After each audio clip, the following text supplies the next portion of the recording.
রিমি মা হয়েছে মাত্র কয়েক সপ্তাহ হলো। তার জীবনের সবচেয়ে আনন্দের মুহূর্ত হওয়া উচিত ছিল এটি, কিন্তু বাস্তবতা তাকে এক অন্যরকম লড়াইয়ের মুখোমুখি দাঁড় করিয়ে দিয়েছে। সকাল থেকে রাত পর্যন্ত সে যেন এক অদৃশ্য চাপে ভুগছে। তার চারপাশে সবাই আছে, তবুও সে একা।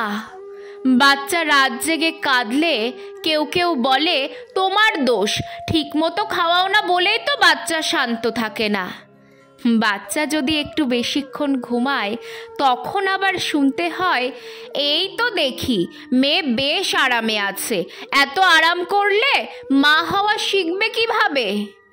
আবার বাড়ির বয়স্ক মহিলারা বলে আমরাও তো মা হয়েছি, কিন্তু এত আহ্লাদ দেখায়নি, তোমাদের এই যুগের মেয়েদের এত নখর কেন। কেউ বোঝে না সারা রাত বাচ্চাকে কোলে নিয়ে হাঁটতে হাঁটতে তার কোমর ব্যথা হয়ে যায়, চোখের নিচে কালি জমে যায়। ক্লান্ত শরীর নিয়ে দিনের বেলায়ও সে এক মুহূর্ত বিশ্রাম নিতে পারে না। আচ্ছা, একজন মায়ের কি শুধু খাওয়ানো আর ঘুম পাড়ানোই কাজ? সে নিজের শরীরের যন্ত্রণা ভুলে গিয়ে বাচ্চার প্রতিটি শ্বাসের দিকে খেয়াল রাখে, তার কোলটাকেই শিশুর পৃথিবী বানিয়ে ফেলে।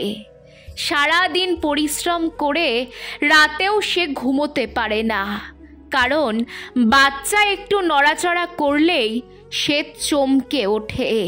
যে মা নিজের জন্য এক কাপ চা বানিয়ে খেতে পারে না, তার জন্য লোকজনের একটাই প্রশ্ন, তুমি এত অলস কেন? কিন্তু কেউ দেখে না সে যখন এক হাতে বাচ্চা ধরে অন্য হাতে রান্না করে অথবা গরম ভাত খেতে বসে, তখনই বাচ্চা কান্না শুরু করে, খাবারটা ঠান্ডা হয়ে যায়, তার ক্ষুধাটাও আর ক্ষুধা থাকে না।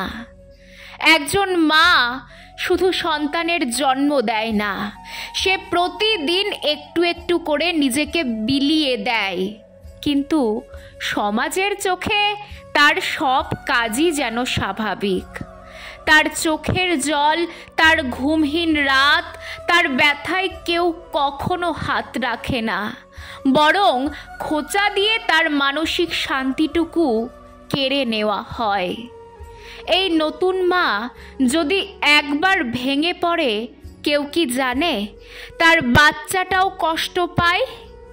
একজন মা আসলে শুধু শারীরিক কষ্টের মধ্যে দিয়েই যায় না, তার হৃদয়ের প্রতিটা কোণে এক অসমাপ্ত যুদ্ধ চলে।